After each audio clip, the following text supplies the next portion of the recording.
நடிகனுக்கும் தலைவனுக்கும் வித்தியாசம் தருதல கூட்டமே. தொடர்ந்து விஜய் நம்ம இது விமர்சனம் வைக்கிறதுக்கு என்ன காரணம்? அவருக்கு பேசவே தெரியல. ஃபர்ஸ்ட் அவர் எதுக்கு ஸ்டேஜ்ல ஏறி மைக் பிடிச்சி பேசுறாருன்றது எனக்கு தெரியல. என்ன பேச தெரியல? என்ன பேச தெரியல. அவரு நான் பேசதே புரியல. மக்களுக்கு புரியுற மாதிரி பேசணும்ல. அவருன்றாரு, குதிக்கிறாரு, இப்படி கட்டுறாரு, அப்படி கட்டுறாரு, இப்படி டான்ஸ் ஆடுறாரு. அவரு டான்ஸ் ஆடுறாரு, நல்லா பண்றாரு. அவரு குதிக்கிறாரு, சாமி வந்த மாதிரி குதிக்கிறாரு திடீர்னு. நாங்க நேற்று வீடியோ பார்த்தோம். இவரு நாடி இப்படின்னா இவருக்கு என்ன சொன்ன மாதிரி, என் தங்கச்சி சொன்ன மாதிரி நாய் கட்சி ஊசி போட விட்டாங்களா என்னன்னு தெரியல இவருக்கு அப்படின்னு சொல்லிட்டு.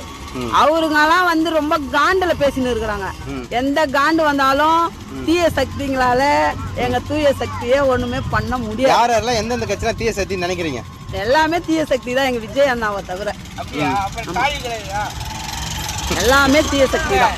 ஓகே, சீமான் அண்ணன் தொடர்ந்து விஜய் விமர்சிக்கிறதுக்கு என்னென்னலாம் காரணங்கள் இருக்கு? அவரு இனிமேல்ட்டு வந்து எங்க ஸ்டேஜ்ல பேசுறாருன்ட்டு நாங்க போலான்னு இருக்கிறோம். இங்க இருக்கிற ஒரு லேடிஸ் எல்லாரும் போயிட்டு அவரு என்ன பிரச்சனைன்னு ஃபர்ஸ்ட் கேட்க போறோம். உனக்கு என்ன பிரச்சனை ஃபர்ஸ்ட், இல்ல சாப்பாடு கீப்பாடு அவர் போட மாட்டாங்களா என்னன்னு கேட்கலான்னு இருக்கிறோம். எதுக்கு பேசுற இப்படி இன்னும் பேய் பூச்சா மாதிரி ஆடின்னு இருக்கிறீங்களா சார், என்ன சார் உங்களுக்கு வந்ததுன்னு கேட்கலான்னு இருக்கிறோம். அவரெல்லாம் பேசவே இல்ல. அவரும் காலத்துல மாற்றங்கள் வேணும்னு தமிழ்நாட்டு மக்களை என்ன மாத்தின்னு நினைக்கிறாரு. வரலையே, அது ஓட்டு போட மாட்டீங்க அண்ணா. இப்பதான் எங்க சிஎம் சார் விஜய் சார் இப்ப வந்தாரு சிஎம்மா. 15 வருஷத்துக்கு முன்னாடியில இருந்து அவர் எலெக்ஷன்ல நிக்கிறாருல்ல. ஒரு 10 ஓட்டு அவரால் வாங்க முடியுதா? 10 ஓட்டு கரெக்டா அவரால் வாங்க முடியுதா? வாங்கி வர வேண்டியதானே சிஎம். இளைய தளபதி சார் வந்து இப்ப வந்தாரு சிஎம்மா. 2.5 மாசம் ஆகுது. அதுக்கு முன்னாடி சிஎம் சார் நிறைய பேர் ஆண்டு இருந்தாங்கல்ல நாட்டை. அப்பெல்லாம் இவர் ஜெயிக்க வேண்டியதானே, யார் வேணான்னாங்க. இப்ப இவரை மட்டும் ஏன் அப்படி பேசுறாரு? அவரெல்லாம் பேசவே கூடாது. அவங்கலாம் பேசுறதுக்கும் இது கிடையாது. ஒருவேளை விஜய் அண்ணா அரசியல் காலத்துக்கு வரல அப்படின்னா நீங்க யாருக்கு ஓட்டு போட்டுருப்பீங்க?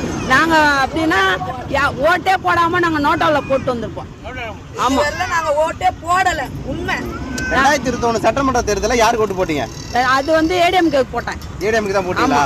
ஏன் இப்ப ஏடிஎம்கே விட்டுட்டீங்க? என்ன காரணம்? அம்மா இருக்கிற வரைக்கும் அம்மாக்கு ஓட்டு போட்டீங்க. எங்க அம்மாக்கு, எங்க விஜய் அண்ணாக்கு எவ்வளவு மரியாதை நாங்க கொடுக்குறோமோ அவ்வளவு மரியாதை எங்க அம்மாவுக்கு கொடுத்தேன்.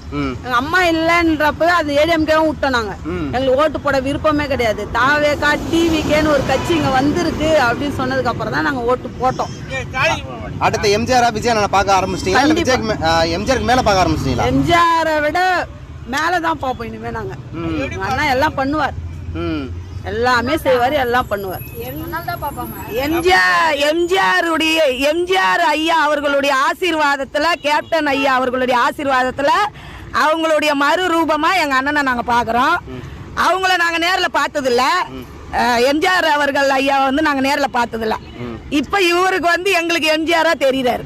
ஓகே, அதே ஒரு கேப்டன் விஜயகாந்த் தங்களோட பையன் பிரபாகரன் அவர் என்ன சொல்றா, ஓடு ஓடு ஓடுன்னு விஜய் அண்ணா பேசினார் இல்லையா, அதே விமர்சனம் பண்ணி பேசுறீங்க. ஓடுறா டே ஓடுறான்னு. ஸோ அதை எப்படி பாக்குறீங்க? எங்க அண்ணன் விஜய் வந்து இதுவரை பிரபாகரன்லாம் வந்து தம்பியா தான் நினைக்கிறாங்க. அவர் வந்து யாரையுமே எதிரியா நினைக்கல. இவங்க வந்து இப்போ இந்த கட்சி கூட போய் சேர்ந்துக்கிட்டதுனால நம்ம அண்ணன் தம்பின்னு சொல்றவங்க முகத்திலேயே முழிக்காத அளவுக்கு இவர் பேசுறாரு. வாழ்க்கை வந்து எப்படி வேணாலும் எதை வேணாலும் மாத்தோம். பேசுறதுனால எதையும் மாத்திட முடியாது. இவங்க நான் கேக்குறேன், மக்களுக்கு நல்லது செய்யணும்னு தானே நினைச்சு அரசியலுக்கு வராங்க. இவங்க ஏன் இவ்வளவு போராம புடிச்சுன்னு பேசுறாங்க? விஜயகாந்த் அண்ணன் கூட அது மாதிரிலாம் பேசலையே. நல்லா இருங்க, நல்லது நினைங்க, உங்களுக்கு யார் நல்லதுன்னு தோணுதோ அவங்களுக்கு ஓட்டு போடுங்கன்னு தானே சொன்னாரு. இந்த மாதிரி யாரையும் விமர்சனம் பண்ணி அசிங்கமா கேள்வி கிண்டல்லாம் செய்யல. அவர் வயிற்றுல பிறந்துட்டு இவங்க ஏன் இப்படி பேசுறாங்கன்றது எங்களுக்கும் கொஞ்சம் கஷ்டம்தான். அவரை வந்து நாங்க திட்ட முடியல.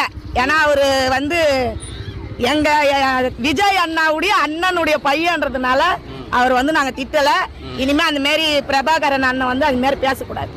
அவரை வந்து அண்ணனா நினைங்க, அவர் உங்களை தம்பியா நினைப்பார். சரி, ஓகே. நிறைய பேர் என்ன சொல்றாங்க, பிரபாகர் அவங்க கேட்கல விஜயகாந்தனுடைய ஒய்ஃப், அவங்க பற்றி உங்க கருத்து என்ன? அவங்களையும் அந்நியாரா தான் நினைச்சாங்க. அவங்க இப்ப ஏன் இது மாதிரி இவங்க போய் சேர்ந்தது விஜயகாந்த் அண்ணனுக்கே பிடிக்காது. கொடி ஏத்த சொல்ல பாத்தீங்களா, தானாவே இறந்து வந்துச்சு. அவங்களாம் வந்து இறந்து போய் தெய்வமா இருக்கிறாங்க. பிடிக்காத செயலை செய்யறாங்க. அவங்களுடைய ஆசீர்வாதம் ஃபுல்லாவே எங்க விஜய் அண்ணனுக்கு மட்டும்தான் கிடைச்சிடும். இவங்களுக்கு கிடைச்சிருந்தா இவங்களும் ஜெயிச்சிருப்பாங்க. நல்லது செய்யணும்னு வந்தா நல்லதே நடக்கும். பிஜேபியில முன்னாள் மாநில தலைவர் அண்ணாமலை இருக்காருல்ல, அவர் புதுசா ஒரு இயக்கத்தை ஆரம்பிச்சு 22 லட்சம் பேர் பார்த்தா இணைஞ்சிருக்காங்க. ஸோ அதை பற்றி உங்க கருத்து என்ன? அவர் கட்சி புதுசாக தொடங்க ஆரம்பிச்சானா அவர் ஆதரிப்பீங்களா?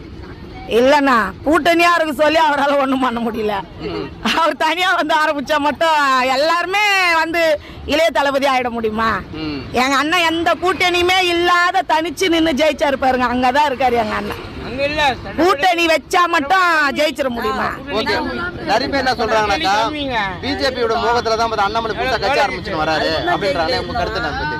எங்களுக்கு பொதுவாகவே பிஜேபியே பிடிக்காதுண்ணா. ஏன்னா வந்து இந்த நீட் தேர்வு இதெல்லாம் பத்தினால அவரு எதுவுமே இது பண்ணாததுனால எங்களுக்கு பிஜேபியே பிடிக்காது. ம். அதெல்லாம் வந்து அவங்களும் மாத்தணும். ஏழைப்பட்ட பெண்கள் வந்து ஒரு டாக்டருக்கு படிக்கணும்னா இந்த நீட் தேர்வெல்லாம் மாத்தணும்.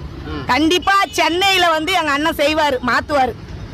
எங்க அண்ணனை யாரும் கேள்விக்கு ஒரு பின்னாடி எதுவும் கேள்வி கேட்காத அளவுக்கு எங்க அண்ணன் இந்த நீட் தேர்வு இதெல்லாம் மாத்திரணும். அது வந்து அவர் கொஞ்சம் முன் நின்று கொஞ்சம் ஹெல்ப் பண்ணணும். விஜய் அண்ணன் ஹெல்ப் பண்ணணும். சென்னையில வந்து இல்லாதப்பட்டவங்களும் டாக்டருக்கு படிக்கணும் அப்படின்னு நினைக்கிறாங்க. அதுக்கு வந்து அவர் கனவுக்கு வழி வகுக்கணும். ஓகே ஓகே, சூப்பர், நன்றிக்கா. ம்.